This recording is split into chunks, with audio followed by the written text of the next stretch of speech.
అలాగే 2 సంవత్సరాల క్రితం ఒక ముస్లిం అమ్మాయి 23 సంవత్సరాలు కొత్తగా పెళ్ళయింది.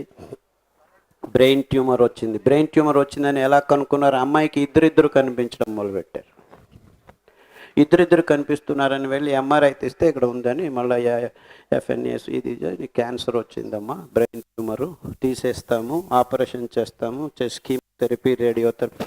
చాలా బ్యూటిఫుల్గా ఉన్న అమ్మాయి ఈ కీమోథెరపీ, రేడియోథెరపీ నల్లగా అయిపోయి ఇలా అయిపోయి అలా అయిపోయి వెంట్రుకలంతా పోయి కట్టుకొని బాగానే ఉంది. 3 నెలల తర్వాత వస్తాయి వెంట్రుకలు అన్నారు. 3 నెలలకు వెంట్రుకలు సరిగ్గా రాలేదు.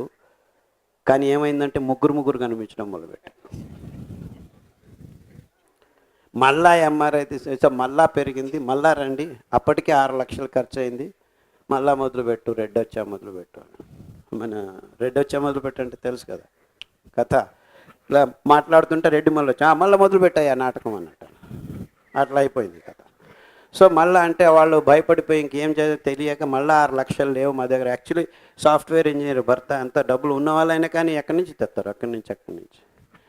సో చివరికి ఎవరో చెప్పారు, వీళ్ళు కాదరని ఉన్నాడు, వాడు ఏదో అరికలు, సామలు, కషాయాలు ఏది తాపుతాడు. వచ్చారు 6 వారాల్లో 3 కనిపించేది, 2 కనిపించారు, 2 కనిపించేది, 1 కనిపించారు. 6 నెలలకు బాగా అయిపోయింది. అంటే బాగా పోయిందంటే బాగా కనిపించడం, మాట్లాడడం అంతా జరిపోయింది. చివరికి అమ్మాయికి నమ్మకం లేదు, బాగా అయింది, ఎందుకంటే మళ్ళీ వస్తుంది అని. సో ఏం చేయాలి నేనేం చేయలేనమ్మా, బాగున్నావు, బాగుండు, అంతకంటే నేనేం చెప్పలేను, నువ్వు వెళ్ళి మళ్ళీ ఎంఆర్ఐ చేయించుకొని చెప్పేదానికి నా దగ్గర ఎంఆర్ఐ లేదు అని చెప్పి. ఎంఆర్ఐ చేయాలంటే 16,000, 2 సార్లు చేయాలంట, అది ఇది ఉందా లేదా అని. సరే వాళ్ళకి ఎలాగో అలాగ 16,000, 6 లక్షల కంటే తక్కువ అని వెళ్ళి తయారు చేసి చూసుకున్నారు. చూస్తే అక్కడ ఎక్కడ పోయింది అని డాక్టర్ అడిగాడు. ట్యూమర్ ఎక్కడ పోయింది? ట్యూమర్ లేదు, ఏమీ లేదు.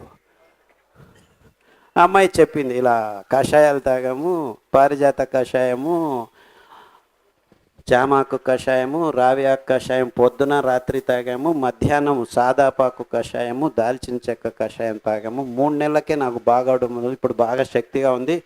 ఆ డాక్టర్ ప్రతి ఒక్కరిని 1.5 గంట నడవమంటాడు, నడవలేక చస్తున్నాను రోజు అంటున్నా.